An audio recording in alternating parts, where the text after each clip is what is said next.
Dans un coin secret du jardin, là où les fleurs dansent avec le vent et où la rosée brille comme des perles sur les feuilles du trèfle, vivait une petite coccinelle nommée Ruby. Elle portait sur le dos une robe écarlate semée de 7 points noirs parfaitement ronds. Chaque matin, lorsque le soleil étirait ses rayons dorés sur la mousse humide, Rubis se hissait sur le plus haut bouton de rose et s'admirait dans les gouttes d'eau, fière comme un paon. Elle virevoltait parmi les pétales, saluait les abeilles, faisait la révérence aux papillons et glissait, l'air de rien, quelques paroles piquantes à une créature qui rampait doucement en bas sur une branche tordue. Une chenille verte nommée Mimo. Mimo n'avait ni aile, ni éclat, ni même la moindre tache brillante. Elle rampait, silencieuse, mangeant des feuilles, avec une lenteur paisible, se contentant d'exister dans la fraîcheur de l'ombre. Chaque jour, Ruby passait en vrombissant au-dessus d'elle, lançant des commentaires moqueurs, comme autant de gouttes de pluie glacée. On l'entendait dire que la beauté s'élève dans les airs et que ceux qui rampent ne voient que la poussière. Les fourmis en riaient, les mouches bourdonnaient d'approbation et Mimo baissait un peu plus la tête, sans jamais répondre. Mais un jour, alors que le ciel était teinté de bleu lavande et que les feuilles fredonnaient au rythme du vent, quelque chose d'étrange se produisit. Mimo cessa de manger. Elle cessa même de bouger.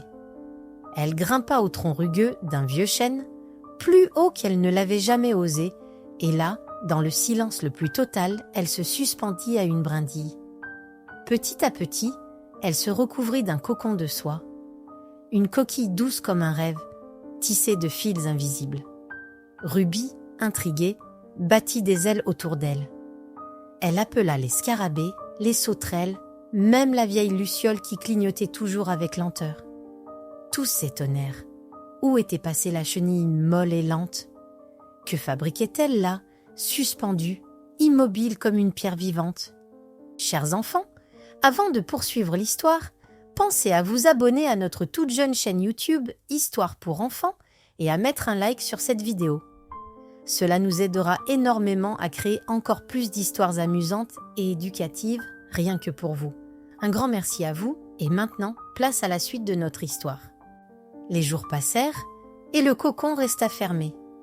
La coccinelle oublia un peu Mimo, préférant les concours de beauté organisés par les coléoptères ou les chorégraphies aériennes avec les demoiselles. Elle continuait à se vanter, à se pavaner, à briller sous la lumière. Jusqu'au matin où un grondement étrange traversa le jardin. Ce n'était pas un tonnerre ni un rugissement, mais un frisson dans l'air. Un murmure magique qui courait sur les feuilles, soulevait les pétales et faisait trembler les toiles d'araignée. Le cocon de Mimo vibrait. Il semblait luire doucement, comme une étoile au crépuscule. Et soudain, il se fendit.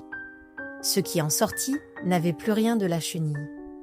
Mimo était devenue une créature éblouissante, aux ailes immenses et translucides, peintes de 1000 couleurs, comme si l'arc-en-ciel s'était déversé sur elle.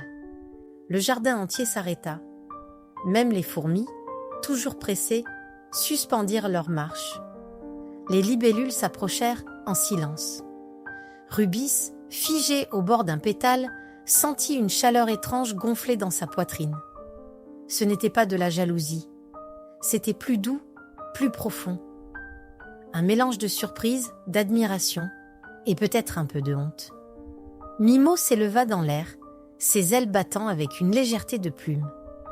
Elle caressa une feuille, effleura une fleur et vola plus haut que Ruby n'avait jamais osé aller. Une traînée de poussière brillante suivait son passage et partout où elle passait, les plantes semblaient reverdir, les fleurs s'ouvrir plus largement, les ruisseaux chantaient un peu plus fort. Ce soir-là, alors que les étoiles allumaient leurs lampes, Rubis resta longtemps seule, assise sur une brindille. Elle repensa à toutes les fois où elle s'était moquée, à toutes les ailes qu'elle n'avait pas vues naître. Elle comprit alors que ce qui brille tout de suite n'est pas toujours ce qui brillera le plus fort et que la beauté véritable prend parfois son temps pour éclore. Le lendemain, Rubis attendit que Mimo revienne de son vol du matin. Elle ne dit rien.